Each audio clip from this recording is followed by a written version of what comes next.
Bien-aimés dans les Seigneurs, bonjour.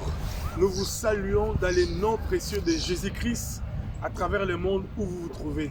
Vous allez devoir nous suivre des fois en différé, des fois vous allez nous suivre par rapport au décalage horaire, mais peu importe le moment que vous allez nous suivre à votre rythme, Dieu va vous visiter à travers cette vidéo. Nous sommes le 22 mars 2021, notre rendez-vous dénommé Parole d'encouragement. Nous bénissons le Seigneur pour l'opportunité que le Centre évangélique La Bannière nous donne à travers ces plateformes pour que nous puissions répondre favorablement à ces grands rendez-vous dénommés Parole d'encouragement. Bien-aimés, je suis heureux ce matin. Pourquoi? Parce que nous voulons ensemble cogiter autour de la parole. La parole de Dieu ne change pas depuis les temps anciens, depuis la nuit des temps. La parole est restée la même. Mais la parole de Dieu a la capacité de changer les hommes, les femmes, la nature et tout ce qui se met en contact avec elle. Mais ce matin, si nous nous laissons un tout petit peu submerger par la parole, nous serons aussi énormément bénis de la part d'Adonai. Gloire au Seigneur. Nous allons prier pour commencer notre exhortation de ce matin. Père, nous te recommandons ces instants. Saint-Esprit, parle-nous pendant ces moments que nous voulons ensemble réfléchir autour de ces textes. Sanctifie ma vie, sanctifie la vie de mon frère, sanctifie la vie de ma soeur. Que nous soyons bénis de ta part ce matin à travers de ta parole. Que ces livres de la loi ne s'éloignent point de ta bouche, disais-tu à Josué. Nous voulons appliquer ça ce matin dans le nom de Jésus. Amen. Bien-aimés dans les Seigneurs, nous sommes heureux et vous aussi vous l'êtes parce que la parole va nous faire énormément du bien. Nous sommes en train, bien-aimés, depuis le début de ce mois de mars, commencé une série d'enseignements que nous avons dénommés les actes qui étonnent les Seigneurs. Les actes qui étonnent les Seigneurs. Et nous sommes toujours dans ces voyages. Nous avons vu des personnages, nous sommes en train de voir des personnages bibliques qui ont posé des actes qui ont étonné les Seigneurs. Des actes qui ont poussé les Seigneurs à ouvrir sa bouche et qu'elle puisse arracher de la bouche du Seigneur une parole pour la guérison, une parole pour le miracle, une parole pour le changement de leur vie. Et pas plus tard que lundi passé, nous avons vu un homme qui s'appelle Zachée. Il a arraché de la bouche du Seigneur une parole et sa cécité a été guérie. Et nous sommes en train de continuer ces voyages sur cet élan. Et ce matin, nous allons considérer un texte qui est la suite du texte que nous avons commencé le lundi passé. Et dans ce texte, nous avons dénommé ou titré notre exhortation de ce matin les sycomores des Zachée. Les sycomores des Zachée. Les érudits de la parole commencent déjà à comprendre ce que nous voulons ensemble partager. Bien, nous sommes dans le livre de l'évangéliste Luc, au chapitre 19, du premier verset jusqu'au verset 10. Luc, chapitre 19, du premier jusqu'au verset 10. Luc, c'est un médecin. Et ce médecin, après avoir fait beaucoup de recherches et consulté ceux qui étaient physiquement présents au jour de sa chair, lorsque Jésus était ici-bas, pour pouvoir nous produire ce travail éloquent, ce travail merveilleux de l'évangile de Luc. Je procède à la lecture de la parole. Jésus traversait la ville de Jéricho. Déjà d'emblée, vous comprenez que c'est la suite de ce que nous avons lu les lundis passés. Donc il continue, après avoir guéri de manière miraculeuse Bartimée, il continue son chemin. Et voilà, la suite ici, Jésus traversait la ville de Jéricho, chapitre 19, verset 2. Or, il y avait un homme du nom de Zachée. Il était chef des collecteurs d'impôts. Et c'était quelqu'un de riche. Bien-aimés dans les Seigneurs, ici, nous sommes en face d'une personne pas laissée pour compte. Une personne riche, stable, socialement élevée par rapport à son rang. Il n'était pas tout simplement un collecteur d'impôts, mais il était le manager des collecteurs d'impôts. Il était le responsable. Et par-dessus tout, cet homme était riche. La Bible nous relate, bien-aimés dans les Seigneurs. Cet homme collecteur d'impôts et de surcroît responsable des collecteurs d'impôts était riche. Cependant, cet homme avait un besoin. Cet homme avait un besoin. Alléluia. Bien-aimés, si nous nous arrêtons une seconde, nous pourrons dire ceci. Bien-aimés dans le Seigneur, le bien de ce monde, les avoirs de ce monde, le luxe de ce monde, les rangs de ce monde, tout ce que nous pouvons recevoir de ce monde ne peut pas combler le vide que l'éternité a créé dans nos cœurs si nous sommes distancés de Jésus. Tant que nous serons distancés d'Adonai, le vide de l'éternité, le vide divin ne pourra pas être comblé par tout ce que nous pouvons recevoir de ce monde. Cet homme s'appelle Zachée, un homme riche, un collecteur d'impôts, un douanier. Si nous devons l'actualiser. Verset 3, il cherchait à voir qui était Jésus, mais il n'y arrivait pas à cause de la foule, car il était de petite taille. Bien-aimé dans le Seigneur, cet homme, malgré tout ce qu'il avait, ce que je venais de dire, il avait un besoin dont la richesse, son rang social, ses avoirs n'arrivaient pas à combler. Et ce besoin, c'était de voir Jésus. Que dis-je? Ces besoins, pensait-il qu'en voyant Jésus, ces besoins allaient être comblés. C'est le besoin de l'éternité, c'est le besoin divin. Et hélas, malgré son besoin, il avait un souci. Il avait un problème. La Bible dit qu'il était de courte taille. Et sa taille l'empêchait de voir Jésus. Parce que Jésus, lorsqu'il faisait ce voyage, il était accompagné, bien-aimé dans le Seigneur, par des foules qui scandaient, qui l'entouraient. Et cet homme riche, fort, glorieux physiquement, et socialement, était court de taille, ne pouvait pas à cause de la foule. Alléluia. Mais bien-aimé dans le Seigneur, cet homme m'a fort étonné. Malgré cet obstacle, comme son besoin était pressant, comme son besoin était important, la Bible dit, bien-aimé, il s'est surpassé. Nous voyons déjà tout doucement comment cet homme a commencé à conjuguer des actes qui étonnent les seigneurs. La Bible dit, alors que la taille l'empêchait, bien-aimé dans le Seigneur, qu'est-ce qui t'empêche de rentrer dans la présence de Dieu? Qu'est-ce qui t'empêche de pouvoir t'exprimer devant Dieu et tu te laisses aller?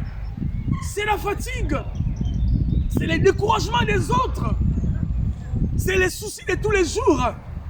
Nous avons vu hier avec des bien-aimés des obstacles de la foi, l'impatience. C'est quoi les épreuves? Toutes ces choses peuvent t'empêcher. Verset 4, pour aller vite, la Bible dit, il courut donc en avant et grimpa sur un sycomore pour voir Jésus qui devait passer par là. Alléluia! Cet homme a posé un acte qui étonne Jésus. Malgré son opulence, malgré sa place, sa vie sociale, malgré son niveau de vie, malgré sa richesse, malgré tout ce qu'il avait bien aimé dans le Seigneur, la Bible dit il a couru jusqu'à ce qu'il est monté sur un sycomore. Bien-aimé dans le Seigneur, à ses risques et périls à cause de son âge, il pouvait tomber. Il avait peut-être la quarantaine, la cinquantaine, je ne sais. Bien-aimé, imaginez à cet âge, monter sur un sycomore, bien-aimé. C'était pas évident. Mais il a posé cet acte. Ça, c'est un. Deuxièmement, bien-aimé, il était à la merci du ridicule. Les hommes et les femmes allaient se moquer de lui. Comment toi, un homme aussi élevé sur le plan social, peut-il oser monter sur un sycomore pour voir un juif? Parce que nous savons, ils étaient dans un territoire païen. Et toutes ces questions, bien-aimés, il n'a même pas réfléchi un instant. Pourquoi? À cause de son besoin. Il a posé cet acte. Il a accepté d'être humilié. Il a accepté d'être dédaigné. Il a accepté qu'on se moque de lui. Mais il est monté. Étant riche, il avait des serviteurs. Il pouvait leur demander, aidez-moi à voir Jésus, etc. Il a dit non, ma démarche pour rencontrer Jésus doit être personnelle. Bien aimé, la démarche du salut est personnelle. Tu peux aller à l'église avec tes parents, tu peux être environné des hommes et des femmes qui prient, mais si ta démarche personnelle avec le Seigneur ne te pousse pas à voir Dieu, eh bien, tout ce que tu fais, c'est rien. Considérons bien ces textes, c'est extraordinaire. Et lorsqu'il est arrivé, bien-aimé, la Bible dit, il courut, un homme riche, court. Alléluia. Ce matin, bien-aimé dans le Seigneur, cours dans la foi, cours par la prière, cours, je ne sais pas, par l'abnégation, cours dans les gènes, cours dans la parole pour voir Jésus. Et il a dit dans sa parole, n'est-ce pas, le royaume des cieux, en ces temps de la fin, c'est le violent qui s'en empare. Verset 5, arrivé à cet endroit, Jésus leva les yeux, alléluia, interpellant Zachée, descends vite, aujourd'hui, il faut que j'aille demeurer chez toi. Il avait un besoin de voir Jésus, mais son besoin a été répondu par aussi un autre besoin. Jésus est allé demeurer dans sa maison, pardon. Waouh! Voyant, donc, verset 6, vite, alors il descendit et reçut Jésus avec joie. Descendit vite, il reçut Jésus. Il était content que Jésus puisse venir dans sa maison. Parce que ce qu'il voulait au fond de lui. Verset 7, voyant cela, tous ce qui était là commençaient à murmurer, commençaient à récriminer Jésus. Il disait ceci, il est allé loger chez un pécheur. Parce que les regards que les gens ont sur nous, c'est souvent un regard négatif. Ils ont comme l'impression de croire que nous ne pouvons pas mériter le salut. Les hommes bien-aimés pensent que nous, on ne mérite pas, c'est eux qui méritent. Si tu es visité par Dieu, ils se posent la question, pourquoi lui? Mais ils ne savent pas les démarches, ou la démarche que tu as fait, ou les exercices que tu t'imposes pour pouvoir rencontrer Jésus. Triste histoire. Toute la démarche qu'a fait Zachée, les imprévus qui s'est passé dans sa vie jusqu'à accepter d'être humilié à monter sur un sycomore, ça n'a pas été à l'égard de ces hommes comme un témoignage d'amour et de vouloir à rencontrer Jésus. Non, non, non, il ne mérite pas du tout. Le monde est méchant. Mais l'amour de Jésus est extraordinaire. La grâce de Jésus illimitée a vu le cœur de Zachée. Parce que c'est lui qui vit dans ton cœur, dans mon cœur. Il connaît tes élans à son égard. Continue, bien-aimé. Dieu te visitera. Alléluia. Et la Bible dit, au verset 8, mais Zachée s'avança, dit au Seigneur. Pendant que les autres parlaient mal de Zachée, lui il s'avance vers le Seigneur. Ce n'est pas son problème. Bien-aimé, les ragots des gens ne doivent pas t'empêcher de discuter avec le Seigneur. Les ragots des gens ne doivent pas t'empêcher d'avancer avec Jésus. Il a profité de ces moments pour pouvoir discuter avec le Seigneur. C'était pour lui une opportunité. Parce que son besoin, c'était le Seigneur Jésus. Il dit, voilà Seigneur, je fais don aux pauvres de la moitié de mes biens. Il ne pouvait pas mentir, il connaissait Jésus. Parce que Jésus lit dans le cœur des gens. Pendant que les autres se moquaient de lui, les traitaient comme quelqu'un qui ne devait pas recevoir le salut, mais lui, il avait un cœur large. Il donnait la moitié de ses biens aux pauvres. Merveilleux. Merveilleux. Alléluia. J'ai fait don aux pauvres de la moitié de mes biens. Et si je fais du tort à quelqu'un, je vais lui rendre 4 fois plus. Toi et moi, est-ce que nous le faisons, bien-aimés? Pourquoi condamnons-nous tout? Nous condamnons, pardon, Zachée. Verset 9. Alors Jésus dit à son sujet, aujourd'hui, le salut est arrivé pour cette maison, car lui aussi est un fils d'Abraham. Alléluia! Je ne sais pas, Zachée, s'il était réellement un païen, mais selon la promesse d'Abraham, il est rentré dans la lignée de manière prophétique. Mais si c'était aussi un juif, tant mieux, mais il est quand même rentré. Mais pour nous qui sommes des gentils, cette expression veut dire que nous pouvons aussi rentrer dans la lignée d'Abraham si nous posons des actes qui étonnent Jésus. Verset 10. En effet, le Fils de l'homme est venu chercher et sauver ce qui était perdu. Bien-aimé dans le Seigneur, extraordinaire, une histoire merveilleuse. Alors, bien-aimé, Zachée a posé des actes qui étonnent Jésus. Et il a arraché de Jésus le regard pour sa vie. Il est venu à la maison de Zachée, comme pour dire, même sa famille aussi a été tout de suite bénéficiaire de cette grâce. Alors qu'est-ce qui se passe pour pouvoir retenir comme leçon? Si nous considérons ces textes, nous pourrons nous poser des questions. Mais ça, nous sommes au chapitre 19. Si nous reculons un tout petit peu au chapitre 18, lorsqu'il a fait les miracles pour Bartimée, mais légèrement avant, Jésus a donné une parabole à la foule. Il leur a dit, après qu'un riche soit venu vers lui pour lui dire qu'il voulait les suivre, Jésus va dire à ces riches, à ces jeunes riches, si tu veux me suivre, eh bien, laisse tout ce que tu as pour me suivre. Le gars était incapable de pouvoir abandonner tout ce qu'il avait comme bien. Et il est rentré triste. Dans cette tristesse, Jésus aussi a ressenti la tristesse et il a dit aux autres qui étaient tout autour de lui, il a dit, il est difficile pour un riche de rentrer dans le royaume des cieux, mais il est facile pour un chameau d'y entrer. Bien-aimés dans le Seigneur, juste un chapitre après, un riche qui s'appelle Zachée est rentré dans le royaume des cieux. Qu'est-ce qui se passe? Jésus-Christ, avant que nous puissions atterrir sur ces textes, je reviens sur ce dont je suis en train de vous expliquer. Jésus voulait dire à son peuple, où c'est qu'il écoutait cette sagesse. Vous savez, bien aimé, j'ai interrogé les commentateurs pour comprendre qu'est-ce que Jésus voulait dire par là. Selon les commentateurs que j'ai interrogés, ils m'ont expliqué ceci. Dans les villes juives, que dis-je, dans les villes orientales, on appelait ça des villes fortifiées. C'était des villes qui étaient barricadées par des murailles. Mais ces villes avaient deux portes principales. Une grande porte qui permettait à la sortie le matin pour que le peuple aille faire aille dans les plantations, aille dans les jardins, etc., faire nourrir les animaux, etc. Et il y avait une petite porte qu'on appelait tour de l'aiguille. Et cette porte permettait au peuple de pouvoir censurer les soirs les gens qui devaient rentrer dans la ville. Parce que si un infiltré rentrait, il pouvait fragiliser la ville. La ville devenait vulnérable et on pouvait les attaquer. Alors, la grande porte, tout le monde sortait le matin, on ne pouvait pas contrôler parce que tout le monde pouvait s'en sortir pour aller travailler. Mais au retour, les soirs, ils passaient par les trous de l'aiguille. Et les trous de l'aiguille avaient la dimension inférieure à la grandeur du chameau. Mais qu'est-ce qui s'est passé? Lorsque les chameaux arrivaient avec son maître, les chameaux acceptaient de s'humilier pour passer dans les trous de l'aiguille et rentrer dans la maison ou dans la ville.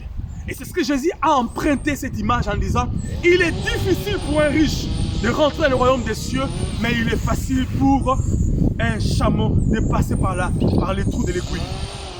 Qu'est-ce qu'il voulait dire par là? Il voulait parler de l'humiliation. Que dis-je? De l'humilité, pardon. L'humilité, bien aimé, est une qualité qui exprime le caractère divin, qui exprime les battements du cœur de Dieu. Ici, bien aimé dans les Seigneurs, Jésus a posé cette image. Un chapitre avant et un chapitre après, un homme a fait exactement comme Jésus avait fait et il a reçu gain de cause. Qu'est-ce qui s'est passé? Zachée, normalement, lui aussi, était quasiment comme ces jeunes hommes riches. Mais à cause du besoin qu'il avait dans son cœur, il s'est humilié, bien aimé dans les Seigneurs. Et il a couru et il est monté sur un sycomore. Alléluia! Bien-aimé dans le Seigneur, ces gestes-là, pour un homme comme Zachée, il était à la merci du ridicule. Ceux qui le connaissaient commençaient à se moquer de lui. Comment toi, un notable de la ville, peux-tu courir comme ça pour aller rencontrer un petit juif et aussi, par-dessus tout, monter sur un sycomore? Cependant, Zachée tenait tellement à ce que son besoin soit rempli, il s'est humilié. La Bible dit, bien-aimé dans le Seigneur, Jésus-Christ, après avoir accepté la mort, même la mort de la croix, parce qu'il s'était humilié, son Père l'a souverainement élevé. Et il a reçu du Père le nom qui est au-dessus de tout nom. Bien-aimé, l'humilité précède la gloire, mais l'orgueil précède la chute. C'est ce qui s'est passé avec les jeunes hommes riches. L'orgueil a fait en sorte qu'il puisse passer à côté de sa bénédiction. Mais l'humilité des Zachée l'a amené à la bénédiction. C'est un acte qui touche le cœur de Dieu. Bien-aimé dans le Seigneur, qui es-tu ce matin? Qu'est-ce que tu crois être ce matin? Devant Dieu, rabaisse-toi.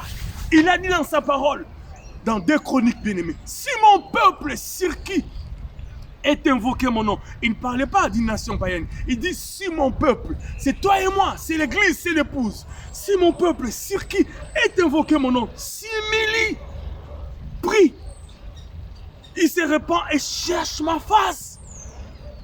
Il dit du haut des cieux, je pardonnerai son péché et je guérirai son pays. Bien-aimé dans le Seigneur, du haut des cieux, il répondra. L'acte qui étonne Jésus, pour les autres, ils ont découvert que Jésus était le Messie. Pour l'autre, il a découvert que Jésus était le fils de David. Pour Zachée, il a laissé le manteau de la gloire. Le manteau, pardon, de la gloire et du succès qu'il avait. Il s'est humilié pour aller rencontrer le cœur de Dieu. Alléluia!